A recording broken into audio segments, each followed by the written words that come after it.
Субсидий баштон поннаудигес курон вожослен пунемиосыз луны кулевел. Ленин нима вожосын состы дырас пыцазы вылы джечлыкем кидыз баштонлы юртет медвошуса. Но юртет звуы вожишкизы прокуратура эскерониос каттианес шараязы. Баштым элитный кидыз сыра субсидировал еще пакет документов, что докажу с милемлы выезд отказ на субсидировал и сыра маром. Ми прокуратуре гоштымал письмо.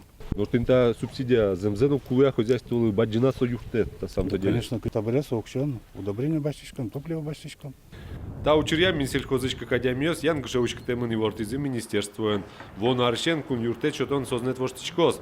Кышкытлык вань унес предприятие субсидиосты баштыны узбыгаты шуса. Нрышет е шугячкон со не связанной шуйшкиш юртет. Несвязанка будет выдаваться только малым предприятиям.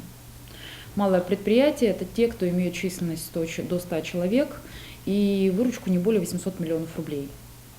Учитывая структуру нашего сельскохозяйственного производства, мы понимаем, что более 60% наших предприятий – это как раз средние предприятия, которые имеют численность 100 и более человек. Соин валчел кунамы сил ел подтонес кужмоятыны, но жеч выжипудо баштыны укшес будетыны чакламын. Укмыстон миллион монетышен, шувиттон миллион ожджутыны. Нош не связанный шуишкиш юртет, бакча шион картовкано, един будет еще келтемын лос. Роман Вагинов, Юрий Дроздов, Андрей Бусыгин, Ивор Йос.